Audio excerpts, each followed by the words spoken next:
बिछड़ा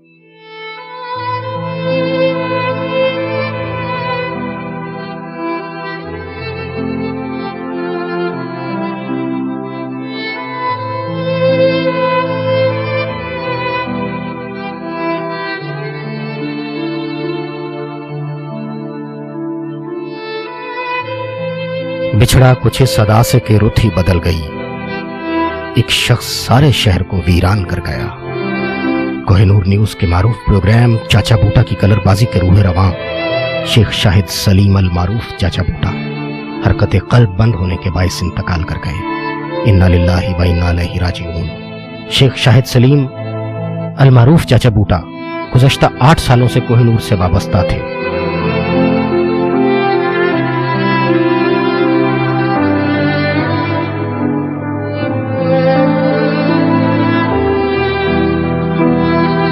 उन्होंने कोहिनूर न्यूज के प्रोग्राम अवाम की अदालत से अपने करियर का आगाज किया और दुखी और बेसहारा लोगों के मसाइल को उजागर करके अवाम में एक खास मकाम हासिल किया। ਅਸੀਂ ਹੁਣ ਕਿਹੜੇ ਪਾਸੇ ਜਾਈਏ? ਸਾਡੀ ना कोई अदालत सुने तो ना साढ़े भैन भरा सुनो। मेनू तो सुना है कि जा पर तशद्दुद हुआ है, अगर नहीं किया किसी इस पर तशद्दुद हुआ है। किस प्रोसेस की बात करते हैं? मुझसे बात करें इस औरत की नेकी की, इसके बुढ़ापे की। सिस्टर लॉ के साथ जी बाहर जाते रहे। जी, वो उसकी बीवी भी साथ मैं जो अर्ज करता हूँ जी जाता है। जबकि उन्हें अवाम में मकबूलियत अंग्रेजी प्रोग्राम के किरदार चाचा बूटा से मिली, जिसने उन्हें बच्चे बूढ़े और जवानों का पसंदीदा बना दिया। जय हुक्म हुक्म तो नहीं बस मैं देखना कि मेरे मोबाइल का माइक नहीं चल रहा उते अल्लाह हाफिज। हाँ हसो हसो हसो। बहुत शुगर लाने की कोशिश की बेचारे ने अपनी लो बेटे कख भी नहीं तू। शेख शाहिद सलीम अल मारूफ चाचा बूटा इन दिनों कोहिनूर न्यूज के मारूफ प्रोग्राम चाचा बूटा की कलरबाजी के मेजबान के फराइज अंजाम दे रहे थे, जो आज हरकत कल्ब बंद होने के बायस खालिक हकीकी से जा मिले। जो कहूँगा सच कहूँगा, सच के अलावा कुछ भी नहीं कहेंगे। तुझे चाह पी लो पहले, ठंडी ना हो जाए। हाँ बीबी हुण मैं तेनू पहले बस्ते ला के दवा, लैपटॉप ला के दवा, की ला के दवा? चलो मेरा लैपटॉप ही दे दे उन्नी देर किन्ने देनी हो गए, मैं तो फेसबुक का मुंह नहीं वेखिया। बिस्मिल्लाहिर्रहमानिर्रहीम, अस्सलाम वालेकुम। प्रोग्राम सोच के साथ फ़हीम फ़ारानी हाज़िर खिदमत है। नाज़रीन, आज कोहिनूर न्यूज़ के मारूफ पर्सनैलिटी एंकर कानूनदान शाहिद सलीम शेख साहब, जो कि चाचा बूटा के करैक्टर से बड़े मशहूर थे पूरी दुनिया में, वो आज इंतकाल कर गए हरकत कल्ब बंद हो जाने से। और यकीनन जहाँ ये ख़बर उनके हज़ारों चाहने वालों के लिए, उनके फ़ैन्स के लिए जो कि इस वक्त पूरी दुनिया में मौजूद हैं, उनके अहल खाना के लिए और उसके साथ साथ कोहिनूर न्यूज़ की सारी टीम के लिए, हम सब के लिए उनकी ये जो जुदाई की ख़बर है, उनकी जुदाई का ये जो गम है, दुख है, वो यकीनन हम सब के लिए नाकाबिले बर्दाश्त है। लेकिन ये कुदरत का दस्तूर है कि जो इस दुनिया में आया उसने एक रोज़ जाना भी है यहाँ से। तो लिहाजा फ़ितरत के इसी दस्तूर को चलाने के लिए और इस पर पूरा उतरने के लिए शाहिद सलीम शेख भी आज उसी ही एक तसलसल उसी का उन्होंने भी बरकरार रखा और आज ये दारफ़ानी छोड़ के वो चले गए, दारफ़ानी कूच कर गए। वो ये बिलाशुबा शाहिद सलीम शेख साहब का जो सफ़र है उसके लिए हम आज प्रोग्राम में इसमें बात तो करेंगे ही, लेकिन एक प्रोग्राम के अंदर या चंद बातों के अंदर चाचा बूटा की ज़िंदगी का अहाता करना और उनका जो करैक्टर था ख़ुसूसी तौर पे चाचा बूटा, जिससे वो बच्चों में, बूढ़ों में, हर एज फैक्टर का जो ग्रुप है उसमें वो यकसा मकबूल थे। ये एक बड़ा अपनी मुनफरिद का अनोखा प्रोग्राम था जिसमें चाचा बूटा, जो कि शाहिद सलीम शेख साहब ये किरदार निभाते थे, मेज़बान थे इस प्रोग्राम के, और उनकी आवाज़ के पीछे डब किया जाता था, यानी पंजाबी में डबिंग की जाती थी। और वो जो डबिंग की जाती थी वो उनके एक्सप्रेशंस के साथ इस कदर फिट बैठती थी, इस कदर मैच करती थी कि इसी एक इम्तिज़ाज ने चाचे बूटे के करैक्टर को लाजवाल बना दिया। शाहिद सलीम शेख साहब का सफ़र इस इदारे के साथ, हमारे चैनल के साथ कोई कम व बेश एक दहाई पर मुश्तमिल है। इससे कबल वो अवाम की अदालत के नाम पे एक प्रोग्राम करते रहे जिसमें अवाम के लिए, अवाम के मसाइल को हल करने के लिए कानूनी रहनुमाई भी वो करते थे और अपने तई जितनी भी प्रोग्राम से हट के भी वो कोशिश कर पाते थे लोगों के मसाइल के लिए हल करने के लिए वो करते थे। बाद अज़ां अंग्रेज़ी नाम का प्रोग्राम एक शुरू हुआ जिसमें पंजाबी डब टोटे चलाए जाते थे और वो भी शाहिद सलीम शेख साहब के करैक्टर के ऊपर ही उन टोटों को बनाया जाता था। फिर चाचा बूटा की कलरबाजी के नाम से जो प्रोग्राम शुरू हुआ, उस प्रोग्राम ने इस किरदार को, शाहिद सलीम शेख साहब का ये जो किरदार था चाचा बूटा का, मज़ा से भरा हुआ, उसको ऐसा दवाम उन्होंने बख्शा कि जिसकी मिसाल शायद दोबारा ना मिले। चाचा बूटा ने अपनी मासूमाना हरकतों से, अपने फिलबदी मासूमाना जुमलों से, जिसके अंदर मजाक का अंसर बदरजा उत्तम मौजूद होता था, उससे वो ऐसा माहौल क्रिएट कर देते थे कि जिससे कोई दुखी से दुखी इंसान भी, परेशानियों में मुब्तला इंसान भी, एक लम्हे को उसके चेहरे पे मुस्कान ज़रूर उभरती थी। वो वक्ती तौर पे अपने परेशानियों को भुला के मुस्कुराहटें उसके चेहरे पे बिखर जाती थी। तो ये एक ऐसा कंट्रीब्यूशन है शाहिद सलीम शेख साहब का जिसे हमेशा उनके फ़ैन्स, उनके चाहने वाले याद रखेंगे और यकीनन हम भी हमेशा उनके इस कंट्रीब्यूशन को, उनके इस किरदार को कोहिनूर न्यूज़ हमेशा याद रखेगा।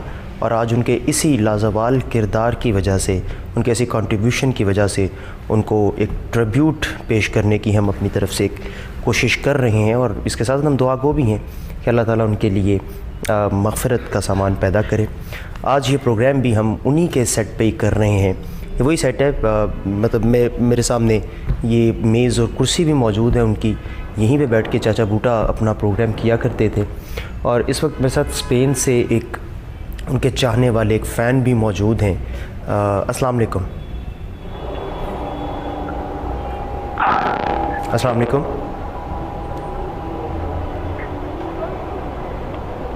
जी, आवाज़ सुन रहे हैं आप मेरी? मैं रिक्वेस्ट करूँगा अगर आप मेरी आवाज़ सुन रहे हैं तो आप कॉल दोबारा कर लीजिए। नाज़रीन, आज के इस प्रोग्राम में मेरे साथ जो लोग मौजूद हैं मैं उनका तारुफ़ करवाता चलूँ आपसे। तशरीफ़ रखते हैं जनाब आशिक हुसैन साहब, आप बखूबी इनसे आगाह हैं। कलरबाजी के प्रोग्राम का ये एक ऐसा करैक्टर हैं जो चाचा बूटा के साथ हमेशा इनका एक सपोर्टिंग रोल रहता है और आप इनकी बातें भी सुनते रहते हैं। आशिक साहब, प्रोग्राम में मैं आपको खुश आमदीद कहता हूँ। उनके साथ जनाब सज्जाद साहब मौजूद हैं, किसी तारुफ़ के मोहताज नहीं हैं। कॉमेडी में अपना एक इनका मुकाम है, अपना एक मिजाज है, मुनफरिद कॉमेडी। और मैं यहाँ पे सज्जाद साहब को प्रोग्राम में खुश आमदीद करते हुए ये भी बताता चलूँ कि जो चाचा बूटा की आवाज़ को डब किया जाता था, चाचा बूटे का जो करैक्टर की जो आवाज़ थी वो दर हकीकत इन्हीं की ही आवाज़ थी। यही चाचा बूटा की किरदार के पीछे अपनी आवाज़ का जादू बिखेरते थे। सो चाचा बूटा के एक्सप्रेशंस, उनकी फिल्बदी गुफ्तगू और सज्जाद साहब की डबिंग, ये दोनों चीज़ें मिल के चाचा बूटे का एक लाजवाल किरदार तख्लीक करती थी। सज्जाद साहब के साथ तशरीफ़ रखते हैं जनाब शुएब वड़ाइद साहब। शुएब साहब, आपको भी खुश आमदीद। शुएब साहब हमारे साथी भी हैं, कॉलीग भी हैं और ये जो प्रोग्राम है चाचा बूटा की कलरबाजी, उसके प्रोड्यूसर भी हैं। सो ये तीनों वो हज़रात हैं जिनका एक बड़ा गहरा और एक बड़ा लंबा ताल्लुक़ है, सफ़र है शाहिद सलीम शेख साहब के साथ। मैं सज्जाद साहब आपसे गुफ्तगू का आगाज़ करना चाहूँगा। मुझे एक वाक़या याद आ रहा है छोटा सा, मैं वो भी आपके साथ शेयर करता हूँ। लेकिन हमारे साथ फिर एक कॉलर मौजूद हैं स्पेन से। अस्सलाम वालेकुम जी। अस्सलाम वालेकुम। हेलो जी, अस्सलाम वालेकुम। अस्सलाम वालेकुम जी। वालेकुम अस्सलाम जी। मोहतरम, अपना नाम बताइएगा। जी, एक्चुअली बात क्लियर नहीं आ रही थी, अभी कट रही है तो मैं बहुत अफसोस हुआ है मुझे। जी, बिलाशुबा ये हम सब के लिए एक बहुत अफसोसनाक खबर है। जी, हेलो, आवाज़ नहीं आ रही। हेलो, आप मुझे सुन पा रहे हैं? हेलो, दोबारा अगर आप कॉल कर लें मैं रिक्वेस्ट करूँगा तो वो ज़्यादा बेहतर होगा, कोई लाइन की प्रॉब्लम है। अच्छा सज्जाद साहब, शमी कपूर साहब को एक दफ़ा एक राह चलते बंदे ने रोका और उनको रोक के कहने लगा कि शमी साहब आपकी आवाज़ नहीं रही। तो शमी कपूर मारूफ अदाकार हैं, गुजरे, बड़े हैरान हुए और उससे पूछने लगे कि भाई क्यों, क्या हुआ मेरी आवाज़ को? मेरी आवाज़ तो मौजूद है। उनका जी कि मोहम्मद रफ़ी साहब इंतकाल कर गए हैं। तो रफ़ी साहब की जो आवाज़ थी वो शमी कपूर के ऊपर बहुत ज़्यादा सूट करती थी और यूँ लगता था कि जैसे शमी कपूर साहब ही ये गा रहे हैं। तो मुझे ये वाक़या आज बिलखुसूस याद आया आज की इस ख़बर से, और आप को जब मैंने याद किया तो क्योंकि चाचा बूटा के पीछे जो आवाज़ थी वो दर हकीकत आपकी थी। सो मेरे पास तो मज़ीद कुछ कहने को नहीं है। आपका तो बहुत लंबा एक सफ़र उनके साथ गुजरा है। कैसा रहा ये सफ़र शाहिद सलीम शेख अल मारूफ चाचा बूटा के साथ? सफ़र ऐसा रहा कि ये तो रहेगा भी, ये मेरे हिसाब से तो भी ख़त्म नहीं हुआ, क्योंकि मैंने एक बात सुनी थी कि आप एक बहुत बड़े आर्टिस्ट थे, नाम नहीं उनका याद आ रहा, उन्होंने कहा कि एक डॉक्टर के पास गए, कहते कि मैं जो भी करैक्टर करता हूँ ना वो मेरे अंदर से ख़त्म नहीं होता, और जो करैक्टर ज़्यादा हुए जा रहे हैं मुझे प्रॉब्लम, मुझे डिप्रेशन होता जा रहा है। मतलब मैं इतना क्लोजली उस करैक्टर को करता हूँ कि मूवी या ड्रामा वो ख़त्म हो जाता है लेकिन वो करैक्टर मेरे अंदर रह जाता है। समझ रहे हैं बात? तो मेरे साथ भी कोई इस करैक्टर स्पेशली कुछ ऐसा हुआ है कि लोग देखते हैं आधा घंटा पौना घंटा, लोग देख के ख़त्म। मैं 6-6 7-7 8-8 घंटे उस बंदे के फेस को देखता रहता था, क्योंकि मैंने डब करना होता था, उसकी एक एक मूवमेंट उसका सिंग करना उसके साथ बात, और मैं स्टिल देखता रहना अच्छा बेशक वो टीवी होता था लेकिन एक मतलब एफिलिएशन सी बन लेकिन एक फीलिंग आती है, फीलिंग आती है, टीवी में से भी आती थी उनके किरदार की, उनकी सारी। तो मेरा ये था कि मतलब मुझे तो जब से मैंने सुना है कि मुझे अभी भी यकीन करे कि मैं ये एक आदत थी कि मैं इधर आता था तो मैं सबसे पहले यार चाचा ही आ गए, तो मैंने देखना उधर अगर बैठे हैं तो ठीक है, नहीं तो आज भी जब मैं आया हूँ तो मैंने उधर नज़र मारी है तो मैं चुप, मतलब वो 1-2 लोग बैठे थे लेकिन मुझे यकीन नहीं, समझ नहीं आ रही थी कि यार मैं यकीन किस तरह दिलाऊं अपने आप को, या क्या ऐसे लग रहा था कि या वो आने वाले हैं या उन्होंने भी आ जाना है। और दूसरी बात ये है कि मतलब डबिंग मैंने बहुत से करेक्टर्स पे की है, बाट और भट्टी से लेके अब तक करता आ रहा हूँ। वो इस तरह के करेक्टर हैं कि डबिंग हुई है, ख़त्म हो गई, बस लोगों ने देखी अगला करेक्टर।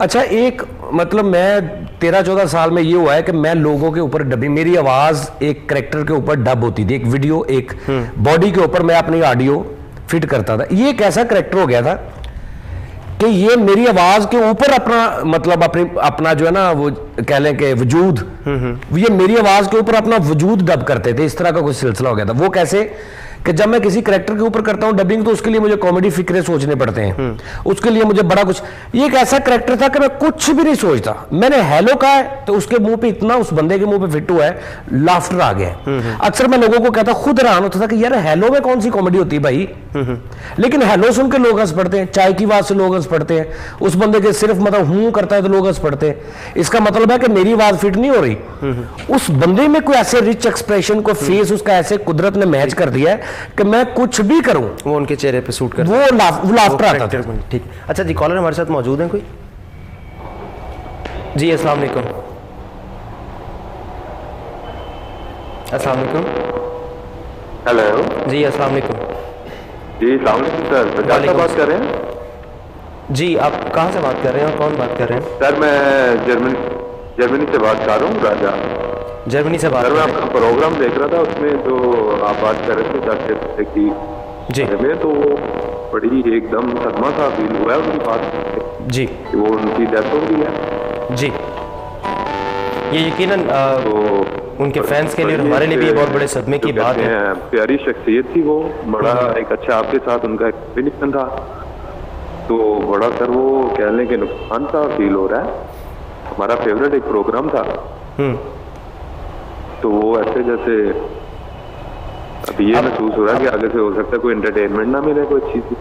जी, आप उनके लिए अब दुआ कीजिए कि अल्लाह ताला उनके लिए जो है वो आसानियाँ पैदा फरमाए। बहुत शुक्रिया। जर्मनी से राजा हमारे साथ कॉल पे मौजूद थे। अच्छा, मैं शुएब साहब भी यहाँ पे मौजूद है। शुएब, आप चूँकि इस प्रोग्राम को प्रोड्यूस करते थे तो आपका भी इंट्रैक्शन रहता था मुसलसल, और आज चूँकि जहाँ तक मुझे मालूम है शेड्यूल्ड भी थी कलरबाजी की रिकॉर्डिंग, तो आपकी कोई गालिबन कल या परसों से बात भी हुई प्रोग्राम को लेके, कैसी पर्सनैलिटी थे, मतलब ऑफ स्क्रीन कैसी पर्सनैलिटी थे, और आज की जो शेड्यूल्ड रिकॉर्डिंग थी इस हवाले से आपसे उनसे क्या बात हुई थी? शेड्यूल्ड रिकॉर्डिंग का पहले बताता हूँ। पर्सनैलिटी को तो अब एक प्रोग्राम में या थोड़ी सी बाद में एक्सप्लेन नहीं किया जा सकता। मेरी उनके साथ बुध को हमारी अमूमन शेड्यूल रिकॉर्डिंग होती थी कि हमने बुध को रिकॉर्डिंग, हमारा एक दिन तय था कि हमने बुध को रिकॉर्डिंग करनी है।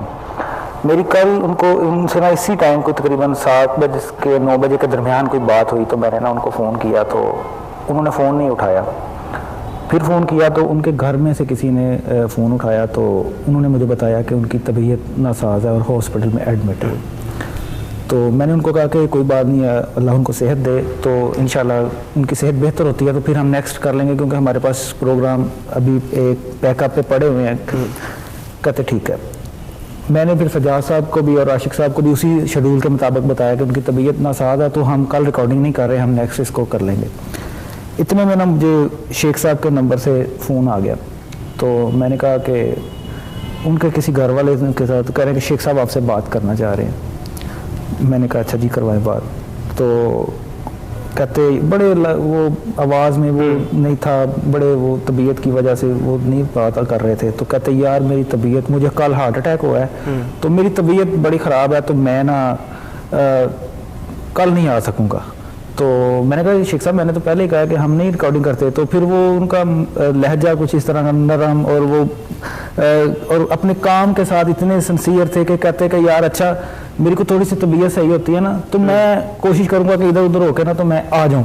एक दफ़ा पहले भी हमारा प्रोग्राम हुआ तो उनको वो बिनोले लगे हुए दोनों हाथों के ऊपर और वो उनको पकड़ के हमने सीट पे बिठाया और बड़ी मुश्किल से वो चल के आए तो प्रोग्राम में आ गए।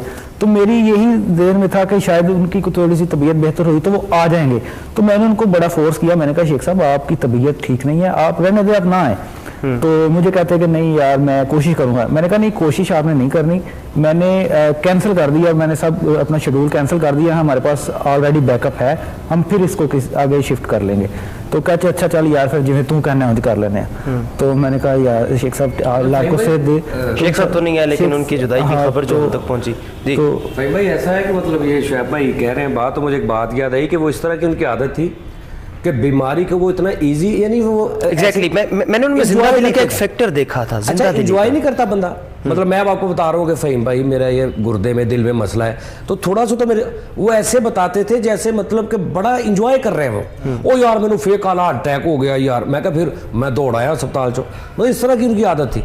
वाकया एक बार सुनाया, मैं हॉस्पिटल कहते गया हूँ तो वो डॉक्टर जानता होगा कि ये पहले भी आए, कहते मैं जाके डॉक्टर को कहा यार मैंने हार्ट अटैक हो गया, मैंने हार्ट अटैक हो गया। डॉक्टर कहता उत्थे बह जा, मैं होना थोड़ी देर तक।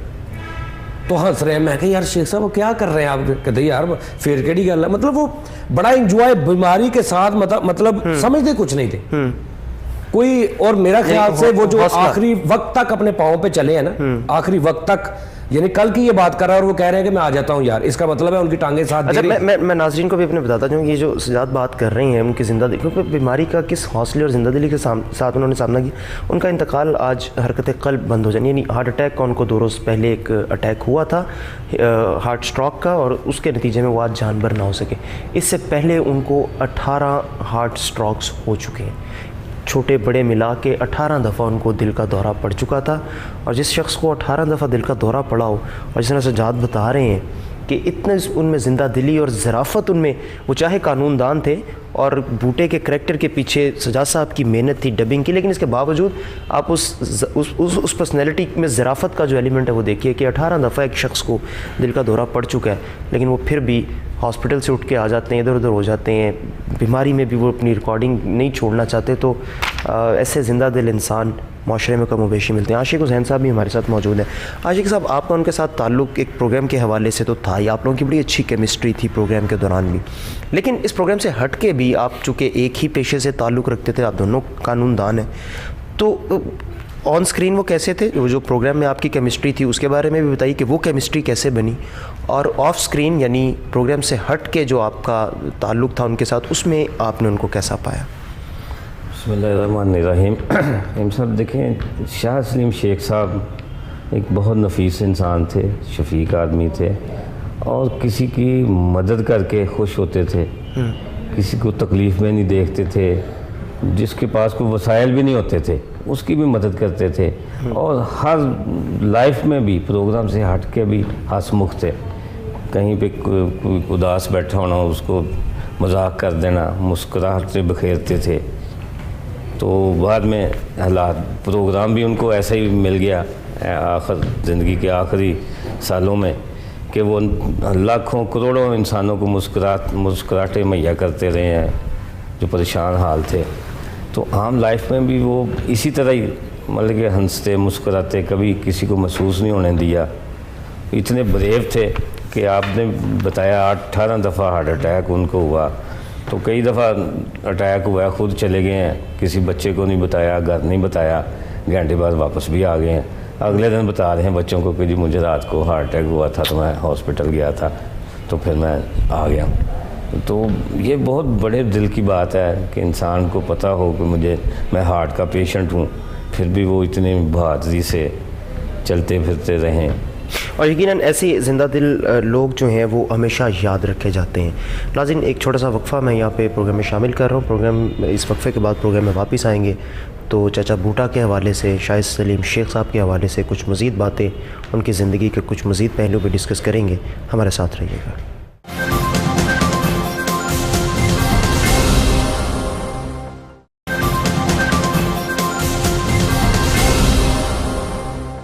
जी नाज़रीन, welcome back after the break. Tribute आज हम पेश कर रहे हैं हमारे कलीग, हमारे सीनियर, हमारे लिए बहुत कुछ थे, शाहिद सलीम शेख चाचा बूटा। और जैसे ब्रेक से पहले आप गुफ्तगू सुन रहे थे कि किस कदर ज़िंदा दिल इंसान थे, दिल की शदीद बीमारी से वो मुब्तला थे और कितने सालों से वो इसका सामना कर रहे थे। 18 मरतबा उनको हार्ट अटैक हुआ, लेकिन इसके बावजूद उनकी रूटीन में, उनकी ज़राफ़त में, उनकी ज़िंदा दिली में कमी नहीं आई। और जब वो यहाँ स्टूडियोज़ में आते थे, पूरा स्टूडियोज़, पूरा ऑफिस, चैनल उनकी छोटे छोटे चुटकुलों से और उनकी कहकों से गूंजता रहता था। सज्जाद साहब, आपने बहुत सारे करैक्टर्स पे डबिंग की, लेकिन जैसे आप ब्रेक से पहले भी बात कर रहे थे कि इनके साथ कुछ कुदरती आपकी केमिस्ट्री मैच होती, कुछ स्पेशल करना पड़ता था इनके लिए, आपको इनकी डबिंग करने के लिए, और फिर आपने इतने करैक्टर किए, यही एक करैक्टर क्यों आपके लिए इतना, आपके दिल के करीब इतना क्यों है? सर इसमें ऐसे है कि मैंने आपको जैसे बताया कि बाकी करैक्टर्स पे डबिंग करनी पड़ती थी, इन पे सिर्फ मतलब कुछ भी बोल दो आप। दूसरी बात यह है कि ये वाहद प्रोग्राम होगा दुनिया का, मेरा ख्याल एक रूल्स होता है प्रोग्राम का, कैमरा फ्रेमिंग टेढ़ी ना हो, ये ना हो, करैक्टर को इधर करो इधर करो। ये वाहद प्रोग्राम था, इसमें जितने इस तरह के उल्टे सीधे काम होते थे ना, को फ्रेम टेढ़ा हो गया, उतना ही वो कॉमेडी हो, यानी कुदरती कुछ इस प्रोग्राम में ऐसा था। प्लान करके इसमें ना ब्लंडर करते थे। अच्छा, हम क्या कर रहे थे कि यार कैमरामैन को कह, क्योंकि वो गुस्सा करते थे ना, मतलब तो कि यार ये इस तरह मेरे साथ कुछ शरारत करेगा।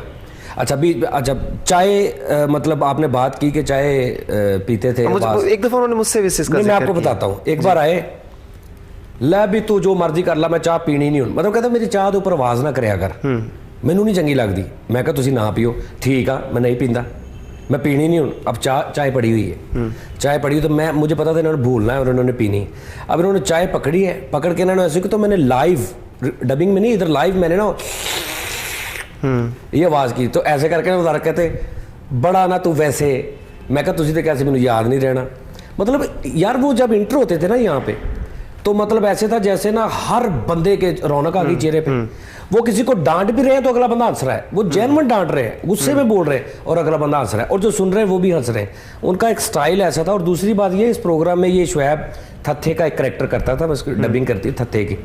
तो प्रोड्यूसर भी ये है, मैं नाज़रीन को बता दूं कि अक्सर वो हर 2-3 मिनट बाद जब भी गुस्सा करते थे ना तो और प्रोड्यूसर इन्हों कह दी काल बंद कर, प्रोड्यूसर, वो प्रोड्यूसर ये शुएब होते थे। और हम अंदर बैठे, क्योंकि हमें चाहिए होते थे उनके एक्सप्रेशंस, गुस्सा। वो बेसिकली मतलब एक टीवी आर्टिस्ट और चीज़ होती है, लेकिन वो एक शख्सियत बड़ी खूबसूरत थी, रियल थी, उनमें एक्ट नहीं था, उनमें झूठ नहीं था कि मैं उन्हें कहूँ कि शेख साहब जरा थोड़ा सा ऐसे गुस्से से एक्ट करो, तो उनसे नहीं होता था, क्योंकि वो जो होता था वो जेन्युइन होता था उनके अंदर। तो हम गुस्सा दिलाने के लिए मैं उन्हें छेड़खानी करता था। कभी कभी वो छेड़खानी हमें महंगी पड़ जाती थी, कभी कभी ये है कि वो जो हमें चाहिए होता था वो मिल जाता था। हम जानबूझ के अंदर प्लान करके कॉल लंबी कर ली, एक बार 10-10 बार पूछते गए, उन्होंने गुस्सा कर जाना। आशिफ साहब बैठे होते, इनको भी पता था कि ये अब ये ना गुस्सा करवा रहा है, फिर इन्होंने भी हल्के से बीच में तड़का लगाना। उन्होंने मतलब ये एक ऐसा प्रोग्राम था जो लॉजिकली एक टेक्निक के हिसाब से जितना खराब होता था उतना ही अच्छा बनता था। जितना फ्रेमिंग ऑडियो ये वो सीधी कर लो। एक बार इसी प्रोग्राम में ये कबूतरों शूद्रों की आवाजें ना हमने डाल दी, तो वो शुरू हो गए। अच्छा, फिर उनकी एक ये थी, बहुत मजेदार बात उनकी ये थी कि वो ये नहीं देखते थे कि रिकॉर्डिंग हो रही है और ये बात मैंने करनी कि नहीं करनी। उनको कॉल आ गई है, ये बात कर रहे हैं, सामने विक्टिम बैठा है, वो कॉल सुन रहे हैं, उनको नींद आ गई है तो वो सो रहे हैं, कॉल करना चाहते ही सो गए, मैं सोता नहीं मतलब ये उनका, यानी कि जितना आप कह लो, जितना झूठ बोलोगे इस प्रोग्राम को, जितना आप खराब कर सकते हो कि कैमरामैन को मैंने कहा यार तुम इनको फ्रेम से बाहर ले जाओ, आप कैमरामैन ऐसा ऐसा ऐसा ऐसा फ्रेम से बाहर, तो इन्होंने देखा है कि कैमरा के दर्जे, तो उन्होंने कहा किधर करी जाना, इधर खड़ा कैमरा, ये लाफ्टर बन गया, स्क्रीन उलट हो गई, लाफ्टर बन गया, आधा मुंह गायब हो गया, लाफ्टर बन गया। यार आप किसी भी चैनल में देखें। अच्छा सजाद भाई, कोई इस वक्त कोई चंद जुमले अगर हम, ये मेज़ और कुर्सी उनकी नाज़िन पड़ी है, और हम अब जब प्रोग्राम शुरू करने से पहले हम डिस्कशंस आपस में कर रहे थे, तो हम कर नहीं पाएंगे इस चीज़ को, हम सेट में से और फ्रेम में से बाहर निकाल नहीं पाए, हिम्मत नहीं किसी की हो रही थी कि यार इस टेबल और कुर्सी को हम यहाँ से कैसे उठवाएं। सो चाचा बूटा तो आज हमें नहीं है, लेकिन वो जो उनकी करैक्टर की एक लाजवाब आवाज़ जो उनकी पहचान बन चुकी है, मैं चाह रहा हूँ कि एक दफ़ा वो आप ज़रूर उस आवाज़ में कुछ नाजरीन को कुछ कहें जिससे बूटा हमें एक दफ़ा याद आए। मैं सर, मेरी आवाज़ उनकी आवाज़ है, ये मेरी कहाँ है। मैंने तो सुबह भी मुझे इन्होंने कॉल पे लिया तो मैंने कहा कि ऐसे है जैसे मतलब एक वजूद होता है, उसके पास एक आवाज़, जैसे आप बोल रहे हैं आपका वजूद है, आपकी आवाज़ आ रही है, आपका वजूद आपकी आवाज़ अलग अलग नहीं हो सकती, लेकिन ये एक ऐसा मुआवजा था कि इनकी आवाज़ अलग वजूद में थी, ये खुद अलग मतलब एक वजूद था, और आज ये हुआ है कि मतलब एक वजूद चला गया और आवाज़ सिर्फ रह गई है। लेकिन ये बड़ा अल्लाह का शुक्र है, कह लें कि एक दौर होता था जब एक आर्टिस्ट या कोई इस तरह का बंदा कोई दुनिया से जाता था तो हमारे पास सोशल मीडिया या कुछ सोर्स नहीं होते थे उनको देखने के, लेकिन आज शुक्र अल्लाह का कि यूट्यूब भरा पड़ा है, जब तक लाइफ है, आप चाचा बूटा के इतने हज़ारों एपिसोड्स हैं, आप देखें वो आपके बीच रहेंगे। सब यही बात बूटे की आवाज़ में नाजरीन को एक दफ़ा प्लीज़। अस्सलाम वालेकुम नाज़रीन, प्रोग्राम जो चंद सारे खुश आमदी, कोई नूदा चाचा बूटा प्रोग्राम लैके आ गया चाचा बूटा। नाज़रीन, हर बंदे ने अपना टाइम पूरा करके चले जाना होंदा, मेरा टाइम पूरा हो गया, मैं तुहानू बहुत हसाया, तुसी मेरे लिए बहुत दुआ करना, मैं तुहानू हसन की जाच सिखा के गया। नाज़रीन, मैं तुहानू दस के गया कि दुखा ना इदा हसना, इदा करना, पूरे प्रोग्राम किसी को जलील नहीं करना, किसी से तनकीद नहीं करनी, बगैर किसी गलबात तो सुना अपन गल्लां ना। तो मैं तुहाडा बहुत सारा प्यार लैके इस दुनिया तो जा रहा, तुहानू बहुत सारा प्यार दे के जा रहा, तुसी मेरे प्यार नू याद रखना हमेशा, और तुसी मेरी वीडियो देखना, जो तुहानू कोई दुख टेंशन परेशानी होवे, तुसी मेरी कोई वीडियो देखना ना, तुहानू लगेगा मैं तुहाडे नाल हाँ, और मेरे लिए तुसी दुआ करना, मैं हमेशा तुहाडे नाल रहांगा, और मैं तुहाडे विच रहांगा। तुहानू मैं हसन की जाच 7 साल लाए, मैं तुहानू हसन की जाच सिखाई कि तुसी अगर दुख परेशानी होवे तो इदां हसना, और याद रखना, अगर तुसी भुले ना तो फिर वेखना मेरे तो बुरा कोई नहीं होगा, मैं तुहानू दस दिता जे, हमेशा हसदे रहना, हमेशा बोलते रहना। सजाद नू मैं अपनी आवाज़ दे चला, जो दिल करे को सुन लिया करना, मैं तुहाडे नाल हाँ, मैं हमेशा तुहाडे विच रहांगा। अच्छा, मैं नाज़रीन से भी अपने, क्योंकि हमें इस वक्त बेतहाशा कॉल्स आ रही हैं बाहर से भी और मुख्तलिफ़ जगहों से, जहाँ जहाँ पे उनके बसते थे फैंस, मैं रिक्वेस्ट करूँगा उनसे कि आज हम नहीं ले पा रहे कॉल्स इतनी, कि सजाद हमारे साथ मौजूद है, उनके साथ जिन लोगों ने काम किया वो हमारे साथ मौजूद। मैं चाह रहा हूँ कि ज़्यादा से ज़्यादा उनकी ज़िंदगी के पहलू हम डिस्कस कर लें, और इंशाल्लाह एक प्रोग्राम हम इस पे भी रखेंगे जिसमें सिर्फ उनके फ़ैन्स को और कॉलर्स को पूरी दुनिया में जहाँ जहाँ भी मौजूद है हम उनको इसमें ज़रूर शामिल करेंगे।